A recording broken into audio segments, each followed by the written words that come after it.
Okay, so we're diving into some really cool stuff today.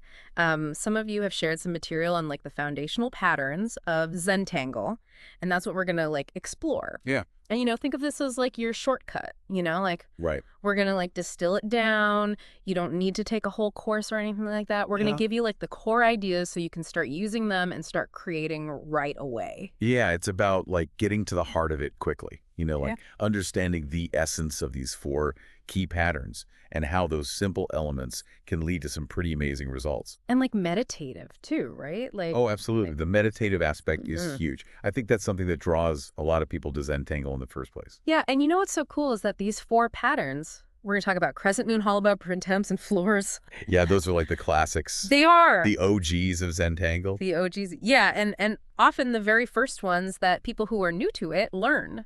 Right, it's like they introduce you to the core concepts of this whole art form. And then from there, you can kind of branch out and do all sorts of crazy things. Exactly. So let's jump right in with the first one, Crescent Moon. It looks so elegant when you see it, all these kind of overlapping curves and stuff. Yeah, it's got a real flow to it. It does, but what's fascinating is that it's like deceptively simple to create. Right. And it introduces this really fundamental Zentangle idea called auras. Yes, auras are key. Yeah. It's not just about the shape itself, it's what you do around it. Right. So it's not just the crescent moon, it's the aura around it. Exactly. And as you are exploring in the material, it describes an aura as simply drawing a line around the shape you just created. I love that, yeah. It's like a visual echo, a response to what's already there on the tile. And the key insight here is layering. You draw these aura lines with consistent spacing, and that creates a sense of like rhythmic expansion, Oh, that's such a good way to put it. like a visual conversation. Yeah, conversation between the lines. Yeah, Mhm. exactly. Yeah. Okay, so let's break down like the actual drawing of crescent moon, like step by step. Okay, let's do it. The first step is to create these like little semicircles along the inner edge of like whatever section you've chosen on your tile. Right. And the way the material describes it is so cool. I know. It was imagine little ladybugs leisurely walking in circles. Oh, I love that so much. Isn't that adorable? It is. And it really emphasizes that mindful, unhurried approach that's so central to Zentangle. That's so true. Yeah, it's not about rushing. No, it's about being present with each stroke, Yeah. like savoring the process. And like the material mentions rotating the tile as you draw. Oh, yeah, that's so important. Yeah. It might seem like a small thing, but it makes a huge difference. Yeah, why is that? Well, because by constantly adjusting your working angle, you allow for much smoother, more natural movement of your pen. Oh, I see. It's about finding that sweet spot where your hand can just flow effortlessly. Makes sense. Okay, Yeah. so once we have all those little ladybugs in place, what's next? Next, you get to fill them in completely with black ink. Ooh. Ooh. And again, it's about taking your time, observing how that white space transforms into solid black. I like that. It's a simple act, but it has such a strong visual impact. Yeah, it does. It kind of like grounds the pattern, right? It does. It creates that sense of solidity and weight. Okay, so now we've got these beautiful black shapes. Yes, and now comes the fun part, adding the auras. The auras, okay. Yeah, remember that idea of drawing a line around the shape? Yeah. Well, that's what we're going to do here. And the material actually offers a really helpful tip, especially for right-handed people. Okay, what's that?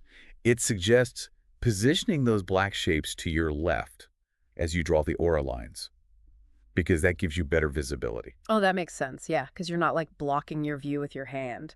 Exactly. Mm. And remember that whole thing about rotating the tile? That's super important here too. Yeah. It really does become second nature the more you do Zentangle. And what I found so interesting about the material is how it talks about that rotation becoming almost automatic. Like your hand just instinctively knows how to find that perfect angle. Yeah, it's like your hand develops this muscle memory and just takes over. That's so cool. And the way the material describes drawing the auras as this deeply immersive and meditative experience, I think that really resonates with a lot of people. Yeah, it does. Yeah, because you're not like overthinking it. You're just kind of responding to the shape that's already there. Right. You're focusing on one shape at a time and its immediate echo without needing to have the whole intricate outcome planned in advance. And like the material points out, the result is often quite surprising. Oh, yeah. Like you start with these simple little semicircles and concentric lines, but then it builds into this pattern that looks way more complex. It's like magic. It is. It's a testament to how simple elements can combine to create something so visually rich. It really is, and it's encouraging to know that with practice, Crescent Moon does become effortless, like you just get into the flow. Oh, yeah, totally. And even though it's one of the first patterns you learn, like there are tons of variations you can explore later on. Like you can even change the initial shape or play with different aura styles. The possibilities are endless. It sounds like a pattern that you can really grow with. Absolutely. And I love that the material encourages you to pause and appreciate your creation, hold the tile at arm's length and rotate it. Yeah. It's a good reminder to take a step back and really see what you've made. Yeah, just to like take it all in, Exactly. Appreciate the beauty of those simple, intentional strokes. Love it. Yeah. Okay, so we've explored Crescent Moon, all those curves and echoes. Yeah. Let's move on to our second pattern, Holibaugh. Holibaugh, yes. Now this one looks quite different, right? It does. It's much more linear, very bold and graphic. Yeah, and it's a nice contrast to that like rounded feel of Crescent Moon. Right. It brings a different energy to the tile. Yeah, and it introduces another really cool concept in Zentangle, drawing from behind. Ah, yes. Drawing from behind. That's where the magic happens. It sounds intriguing. It is. Yeah. And we learned from the material that Holibaugh was actually designed by a guy named Nick Holibaugh. Okay. And get this, his background was in sculpture, furniture design, and woodworking. Wow, that's a really interesting combination. It is, isn't it? And I wonder how those disciplines might have influenced this particular pattern. Yeah, like you can kind of see it, right? Right, like maybe those stacked layers of wood or those overlapping lines in architectural drawings. Yeah. I can see that connection. Totally. And there's a sense of both like familiarity and like intriguing depth to the pattern. It's both simple and complex at the same time. Yeah, it's kind of like you've seen it before, but you haven't. Exactly. So despite its intricate appearance, the material assures us that Holibaugh is actually quite easy and enjoyable to draw. Oh, yeah. It's surprisingly accessible. And it's built from simple strokes and repeated steps. Right. It's all about that process of layering and building up the pattern. Yeah, and it really highlights how Zentangle is different from like traditional drawing. Oh, yeah. That's a huge point in Zentangle.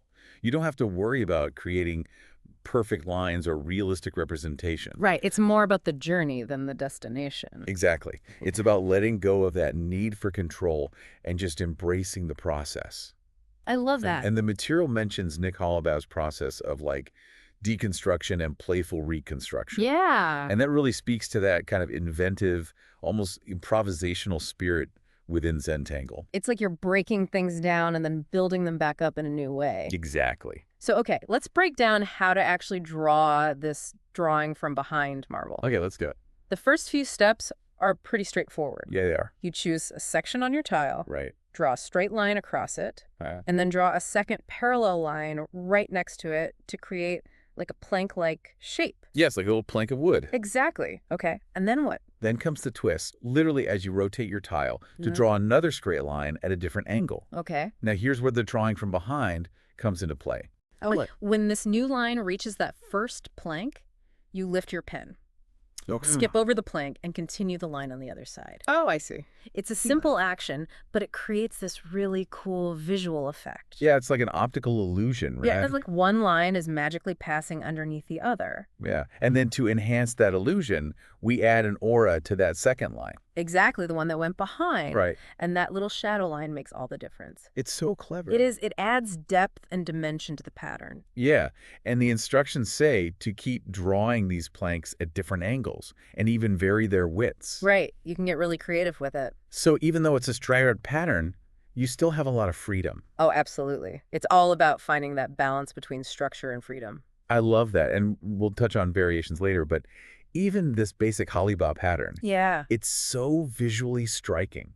It is. It's got this wonderful simplicity and depth. Yeah, and it makes me think about like how even though we're talking about like visual patterns, lines and shapes, Yeah.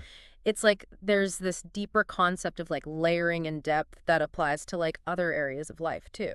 Oh, absolutely. Like how things build upon each other, how complexity arises from simple elements. Totally. Yeah, fascinating. Okay, so we've explored the linear world of Holibaugh. Yeah. Let's move on to our third pattern, Printemps.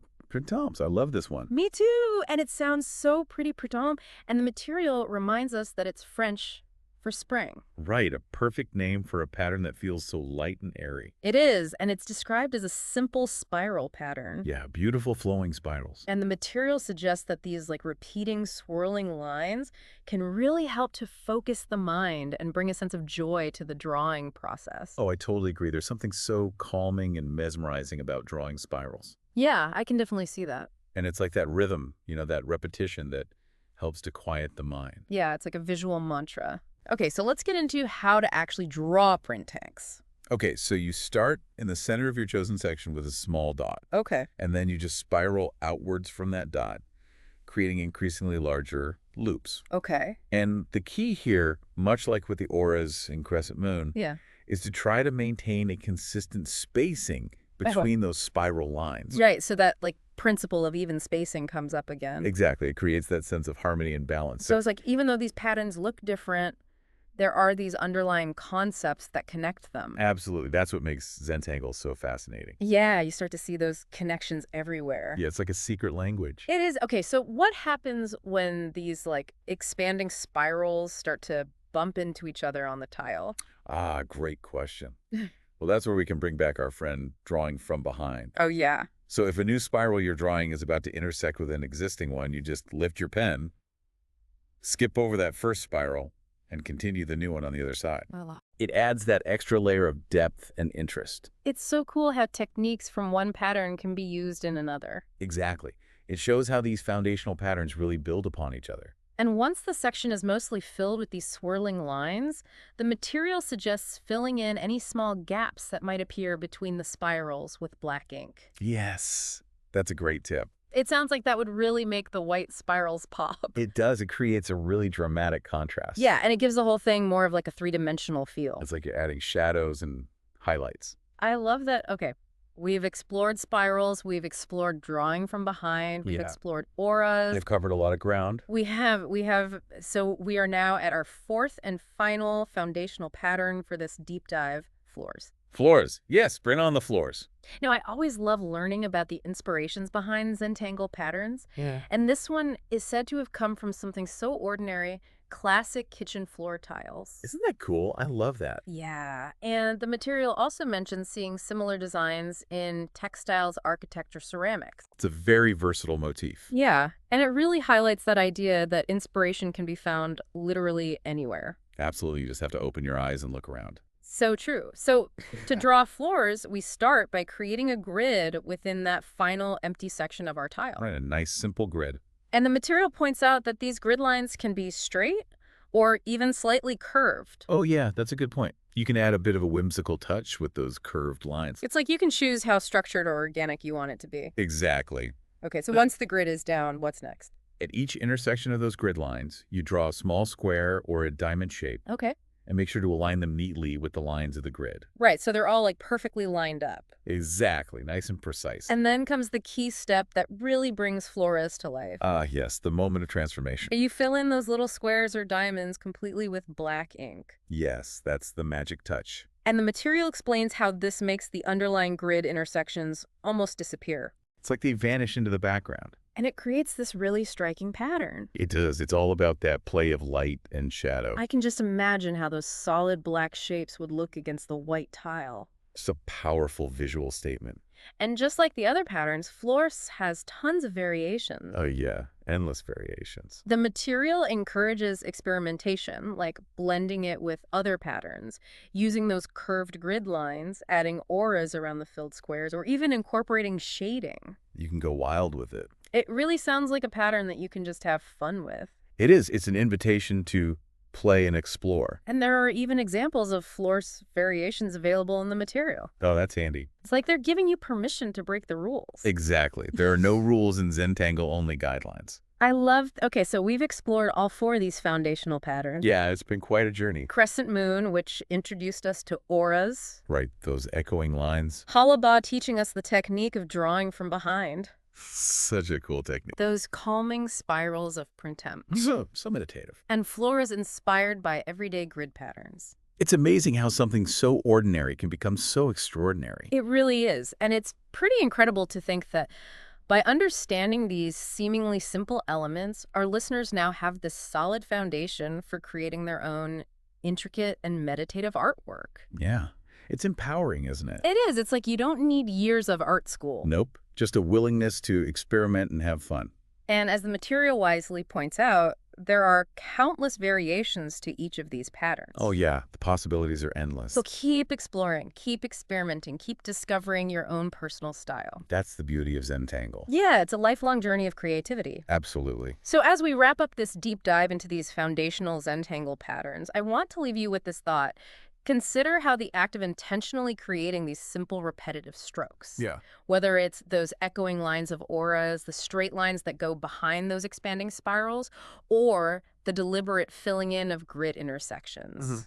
Think about how that can lead to both artistic expression and that wonderfully focused, mindful state that Zentangle is known for. It's like a moving meditation. Yeah, and I would even go further and say, like, what other areas of your life might benefit from a similar approach? Oh, that's a good question. You know, like breaking down complexity into these manageable, deliberate steps. It's a powerful concept. It is, it's like Zentangle is more than just drawing. Yeah, it's a philosophy. It's a way of being present and finding calm in the process. I love that. Me too. Well said. Thanks. Yeah. All right, until next time, happy tangling. Yes, happy tangling, everyone.